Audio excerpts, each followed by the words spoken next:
Hello guys, welcome to Education on Wheels channel or Shruti and Kriti channel. In this video, I am gonna teach you respiration part 4. Part 4 respiration में आपका nutrition in plants animals सब complete करवा दूंगी. Activity 6.4 में क्या कहते हैं कि अगर हमने लाइम वाटर लिया है और पिचकारी से अगर हम मारते हैं तो हमें टाइम लेता है और एफर्ट लगता है. बट अगर हम CO2 जो है अपने ट्यूब से लेंगे तो वो जल्दी से लाइम वाटर मिल्की कन्वर्ट हो जाता है, कैल्शियम हाइड्रोक्साइड बन जाता है. ऐसा क्यों होता है? इट इज़ बिकॉज क्योंकि जब हम पिचकारी से मारते हैं तो उसमें ऑक्सीजन भी मिक्स है, नाइट्रोजन भी मिक्स है, तो कार्बन डाइऑक्साइड की अमाउंट कम है. लेकिन जब हम ब्लो करते हैं तो कार्बन डाइऑक्साइड की जो अमाउंट होती है वो ज़्यादा होती है. So that's is the reason कि जो लाइम वाटर वो जल्दी मिल्की कन्वर्ट हो जाता है. हमने केमिकल रिएक्शन इक्वेशन में पढ़ा भी है ये सब कि अगर हम CaO में CO2 मिला देते हैं तो वो कैल्शियम कार्बोनेट हो जाता है और वो जो कि मिल्की होता है. तो हमने nutrition and organisms last section में पढ़ चुके हैं. अब हम इसमें पढ़ने जा रहे हैं रेस्पिरेशन. एंड सबसे पहले हम respiration different types of organisms पढ़ेंगे. तो क्या होता है, सबसे पहला स्टेप रेस्पिरेशन में होता है जो ग्लूकोज, जो हमारा 6 कार्बन मॉलिक्यूल है, इसको हम पायरुवेट में कन्वर्ट करते हैं. ये पायरुवेट जो है ये हमारा 3 कार्बन मॉलिक्यूल होता है. और सब ऑर्गेनिजम्स में ये होता है साइटोप्लाज्म में. सब ऑर्गेनिजम्स में, चाहे वो कुछ भी ऑर्गेनिजम्स हो, सब में ग्लूकोज का कन्वर्ट पायरुवेट में होता है, वो भी साइटोप्लाज्म में. ठीक है. जो पायरुवेट का कन्वर्ट होता है वो 3 तरीके से हो सकता है. एब्सेंस ऑफ पायरुवेट का फर्दर जो ब्रेकडाउन होता है वो 3 तरीके से होता है. एब्सेंस ऑफ ऑक्सीजन, ऑक्सीजन बिल्कुल भी नहीं है, कमी है ऑक्सीजन की, lack of oxygen, presence oxygen present है. तो क्या होता है देखिए, तो अब हमारे में 2 तरीके के रेस्पिरेशन होता है, एरोबिक रेस्पिरेशन और एनारोबिक. एरोबिक रेस्पिरेशन वो रेस्पिरेशन होता है जब जो है वो प्रेजेंस ऑफ ऑक्सीजन में टेक प्लेस करता है हमारा. Anaerobic the respiration that takes place in the absence of oxygen. तो ये आता है हमारा एनारोबिक में, ये आता है हमारा एरोबिक में. ये हमारा किसी में भी नहीं आता. तो ये जो हमारा एब्सेंस ऑफ ऑक्सीजन है, जब हम इसको करते हैं तो ये यीस्ट में होता है ड्यूरिंग द फर्मेंटेशन प्रोसेस. तो इसमें ethanol plus CO2 plus energy निकलती है. ये 2 कार्बन मॉलिक्यूल है. लैक ऑफ ऑक्सीजन में हमारा लैक्टिक एसिड प्लस एनर्जी मिलता है. ये हमारी मसल सेल्स में होता है. लैक ऑफ ऑक्सीजन देखिए, ये तो बता दिया मैंने, यीस्ट में होता है during fermentation. Lack of oxygen होता है जब हम कोई विगरस एक्टिविटी, फिजिकल एक्सरसाइज कर लेते हैं तो हमने देखा होगा कि आपके पैर में मोच आ जाती है, दर्द होने लगता है, उसको हम इंग्लिश में क्रैम्प्स कहते हैं. तो जब हम एक्सरसाइज कर लेते हैं तो हमारे पैर में दर्द होने लग जाता है, नील सा पड़ जाता है. तो that is because of formation of cramps. When we do oxygen, तो हमारी ऑक्सीजन की डिमांड तो हाई हो जाती है लेकिन हमें मिलती ऑक्सीजन कम है. So that's because lactic acid की फॉर्मेशन लग जाती है and that causes cramps in our legs और हैंड्स. प्रेजेंस ऑफ ऑक्सीजन होती है हमारी माइटोकॉन्ड्रिया में. ठीक है. ये CO2 plus water plus energy निकलता है.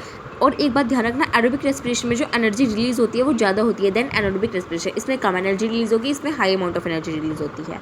जो हम एनर्जी यूज़ करते हैं ये किस फॉर्म में होती है? ये होती है in the form of ATP. ATP की फॉर्म है एडिनोसाइन ट्राइफॉस्फेट. ATP की ये याद रखिएगा, ATP is the energy currency of the cell.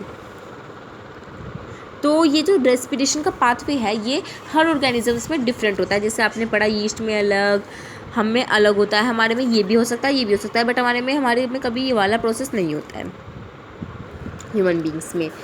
तो अब प्लांट्स के बारे में बात करते हैं. प्लांट्स में देखिए जो टेरेस्ट्रियल ऑर्गेनिजम्स होते हैं, टेरेस्ट्रियल ऑर्गेनिजम्स यानी कि ज़मीन पर रहने वाले ऑर्गेनिजम्स जो होते हैं उनको वो जो है वो रेस्पायर वो क्या यूज़ करते हैं? Oxygen that is present in atmosphere. लेकिन जो एक्वेटिक एनिमल्स होते हैं that use the oxygen that is dissolved in water. और एक बात बताऊं, जो एटमॉस्फेयर में ऑक्सीजन प्रेजेंट होती है उसकी अमाउंट ज़्यादा होती है देन द वाटर दैट ना oxygen that is dissolved in water. तो क्या होता है, जो एक्वेटिक ऑर्गेनिजम्स होते हैं वो जल्दी ब्रीथ करते हैं ताकि उनकी ऑक्सीजन की रिक्वायरमेंट फुलफिल हो सके. पर हमें ऑक्सीजन जल्दी ब्रीथ करने की जरूरत नहीं होती क्योंकि हमारे यहाँ पे ऑक्सीजन सफिशिएंट अमाउंट में प्रेजेंट होती है.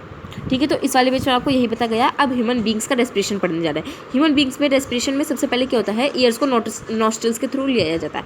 सबसे पहले नॉस्ट्रल्स में जाती है, फिर नॉस्ट्रल से नेसल कैविटी, फिर नेसल कैविटी से हमारा जाता है फेरिंग्स, फिर लैरिंग्स, फिर ट्रैकिया को हम फूड पाइप भी कहते हैं और लैरिंग्स को हम वॉइस बॉक्स भी कहते हैं. फिर आप लिख लीजिए इसको, ट्रैकिया के बाद जाती है हमारी ब्रोंकाई में, फिर ब्रोंकियोलस में, फिर एल्वियोलाई में, फिर ब्लड कैपिलरीज में. ठीक है. स्टार्ट करना. डाइजेशन में आपको बता देती हूँ, पहले माउथ में, फिर ओइसोफेगस में, फिर स्टमक में, फिर स्मॉल इंटेस्टाइन में, फिर लार्ज इंटेस्टाइन में, फिर एनस में. ये प्रोसेस था उसका. तो ह्यूमन बींग्स में हमने नॉस्ट्रल्स से ले ली. नॉस्ट्रल्स में आपने देखा होगा तो म्यूकस होती है और हमारे फाइन छोटे छोटे हेयर्स होते हैं, हमारे नोज में प्रेजेंट होते हैं. ऐसा क्यों होता है?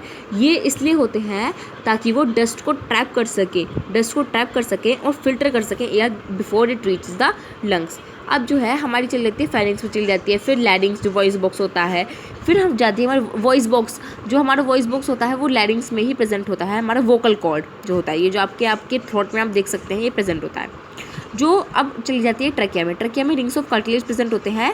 ये रिंग्स ऑफ कार्टिलेज क्या होते हैं, जैसे ये आप यहाँ देख सकते हैं, ये जो रिंग्स ऑफ कार्टिलेज हैं ये प्रेजेंट होते हैं। ये क्या इंश्योर करते हैं that the air passage does not collapse. जब कोई एब्सेंस हो जाए एयर की तो ये आपस में ऑक्सीजन और CO2 एक साथ मिल ना जाए। फिर उसके बाद चला जाता है ये ब्रोंकाई में। ये जो आपको ये वाली ट्यूब दिख रही है ये ब्रोंकाई है। अभी फर्दर और डिवाइड हो रही है, इसको हम कहते हैं ब्रोंकियोलस।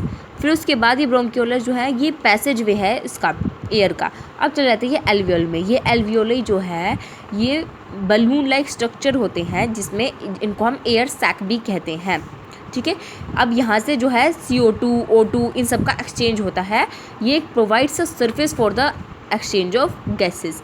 इनके अंदर बहुत सारी ब्लड वेसल्स होती हैं। ब्लड वेसल्स क्या करती हैं, CO2 लेके आते हैं वेरियस ऑर्गन से और एल्वियोलाई में डाल देती हैं for the purpose of oxygenation. और क्या करती है दूसरी वेसल्स क्या करती हैं, जो हमारी आर्टरीज होती हैं जो ऑक्सीजनेशन ब्लड कैरी करती हैं, वो यहाँ से ऑक्सीजनेटेड ब्लड लेती हैं, उसको हार्ट को लेके जाती हैं ताकि वो सारे ऑर्गन्स को पंप कर दे।